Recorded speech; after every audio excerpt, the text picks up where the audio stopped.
Hello, everybody. I want to take the opportunity to thank you for coming and thank the organizers for creating such a topic to discuss. I had the belief that last year was about scaling Ethereum and 2025 is about privacy. But if we see the results from last year, gas on mainnet is now like costing cents. So let's see what we have for next year. The talk I'm about to give is about what I've learned in our involvement as core developers in Aztec and privacy pools, and it's about like how to create private yet compliant mechanisms. So the talk I'm not about to give is about like deep cryptography concepts or money laundering mechanisms. So let's get into it.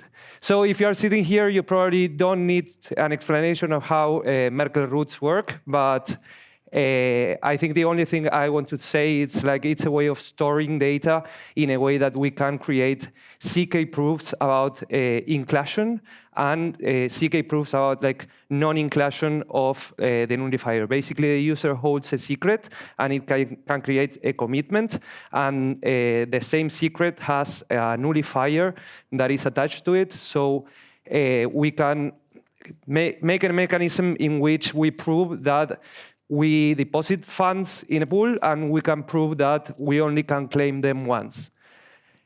So basically, users deposit into this pool, and then they send a proof to a relayer that is a person that provides the service, and that the relayer doesn't need to know who the user is to actually withdraw funds from the pool and send them to a new address that it's now completely anonymous, because we break the linkage between the person who deposited funds and the person who withdrew them.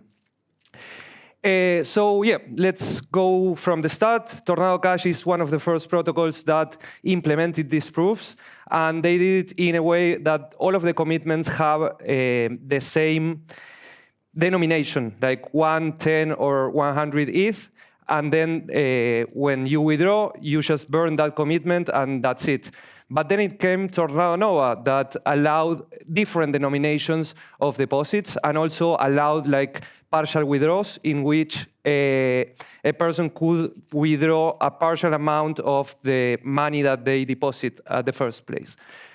So one of the things that Tornado Nova unlocked is also the possibility of merging commitments. So I deposit 2 times, and now I have like one commitment with the sum of both of the deposits, and allowed also split the commitments or creating internal transfers. So let's get into compliance, that it's part of this talk, and it's, okay, how do we avoid bad actors from getting this service of anonymization? And it's, if you read into privacy pools white paper, you would realize that if we add another Merkle root, we can prove that my commitment that is part of the pool, it's not one of the hacker commitments, so I'm making like another CK proof that shows that I'm not this C2. The thing about that compliance is that it's very hard for regulators to actually figure out like which are each of the routes that each user uses for withdrawal. So it's very difficult to actually say to the regulator like this is a valid commitment, and it's also subjective in a way, because different countries may choose like different anonymity sets. So one of the solutions was like to centralize like this innocence state root in order to objectively say that we are not providing a service to the bad actors. So one of the things is Tornado Nova allowed merging commitments, and that's very difficult to implement in compliance mode, because when we merge commitments, we're actually losing track of which was the original one. And so when we went into developing Oxbow, we deprecate that feature because it was inconvenient for the innocence root state. So when we designed Oxbow, it was like pre-Trump, so we didn't know like what was actually going to be the compliance mechanisms. So we started thinking about ideas of how to implement like different compliance mechanisms, and we discovered that also we could add like some way of KYC Merkle route. So the user not only shows that they deposit, not only shows that they're innocent, but they also show that they provided some KYC to the provider. This was not implemented, but this is something that it's possible. We also thought about like how to make some kind of allowance mechanism in which the issuer is going to say like, okay, this user came and made a KYC, so I allow him to withdraw 10K, for example. And then when the regulator comes, it's going to say like, okay, how much did the user withdraw? And you can say like less than 10K, but how much? I don't know. I have no way of knowing. So one of the things I liked about Tornado Cash is the cypherpunk philosophy, and it's like it was completely immutable. So we have like this decay in risk with time with the amount of TVL and time that passes with that TVL locked. But then they went into Tornado Nova, and they added some extra risk that is the governance risk. And what happens is that they made like some 51% attack, and they removed all of the funds from the pool. So what did we learn from that?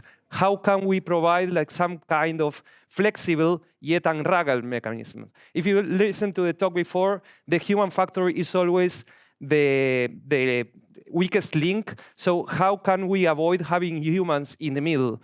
So what we decided to do is to create a two-contract mechanism in which the entry point of the pool, So what happens is if we go into completely immutable mechanism, we are too rigid for complying with different and changing rules. And the thing is, there is no actually a strict regulation. There are no clear rules in privacy. So how can we allow like some kind of flexibility to comply with rules that we don't know yet? So as we decided to go is, in a way, a system that it consists in two contracts, that one is immutable, and it's the one that shows who the funds are, and the other one is the compliance contract that is upgradable. So what we did is to create like this entry point that it only goes into the innocence verifier to withdraw private funds. And the magic of it is that if this entry point is completely rugged, if this entry point disappears, the user can still interact with the pool, show that they own these tokens, and withdraw to their depositor address. So it's on the worst case scenario, the privacy service is not provided, but the protocol is never going to rug users' funds. So we go into Aztec. All of what we see about like this Merkle root and this storage and proofs, this is what Aztec is providing in a native way. So the developer doesn't even have to actually care about like the proofs, about the storage. It's just like it's a chain that it has a private part and a public part, and the private part has behind the curtains this Merkle tree mechanism and these nodes that the user can node with nullifiers and so. So it's pretty much trivial to create some kind of Tornado Cash or Oxbow's privacy pools. But the thing is, we wanted to create some kind of compliance in it. And what we did with that is that the problem, not the problem, one of the effects of having these circuits smart contracts is that the smart contracts are quite heavy. Like the token artifacts weighs like 100 megabytes. So we tried to make reusable smart contracts so that the users can download once the token and then interact with different other smart contracts. So what we did is that when the user tries to transfer in private, this token contract that it's called the ARC 403, what it does is a callback to an arbitrary, let's call authorizer or compliance contract. And we allowed to token issuers to create their own compliance rules. What does it mean? That this token issuer that we discovered talking with them, that they were kind of, that the load of compliance fell in the token issuers, so they were the ones that needed to provide these mechanisms of compliance. They didn't need to code a new token contract, but they only needed to code a contract that responded to this callback method. So the tools that they have to provide this compliance are, like, for example, emitting encrypted logs or registering some approval mechanism, or presenting like a CK passport proof so that we can know that the transferer is not from a country that it's malicious, for example. So I wanted to discuss like some of these mechanisms to show like what's possible. In the top, you will find like the typical nodes that are like the base of every transfer in Aztec. So basically, what I have is like a bill, and I present a proof that I am splitting that bill, so I am spending it. But then we also have like this allowance bill, that it's what the authorizer contract checks, and it checks that I have an allowance that I want to use, and that if I'm transferring 500, that allowance is wrong, it should reduce like the allowance that I have. And if I run out of allowance, I can go to the issuer and say like, hey, I consume all of the allowance, let's do the KYC again, let's run this other KYC or KYT, and you're going to have a new allowance to spend.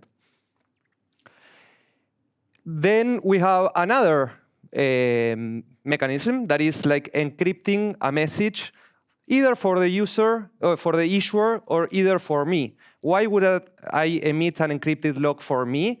Because if some some regulator comes and says like, hey, how much did you transfer? I can show him my viewing key, and they are going to be able to read all of my encrypted logs that were triggered on every private transfer. And the third one I wanted to share with you, this is CK Passport, is one of my favorite projects that is coming this year, that is showing a proof that I have a passport, but not showing either who I am. I can make a proof that I'm older than 18, for example, or that I'm not North Korean, and that for some issuers is completely enough to call this transfer as compliant. So I think the point I wanted to make here is to show how the barrier in between the technology, what's possible, and what's needed, it's each time lesser.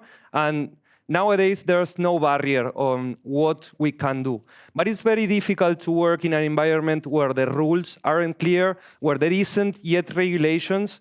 So it's important, if we want to keep the cypherpunk ethos, to take humans out of the way and to create flexible yet unruggable, compliant, and private mechanisms.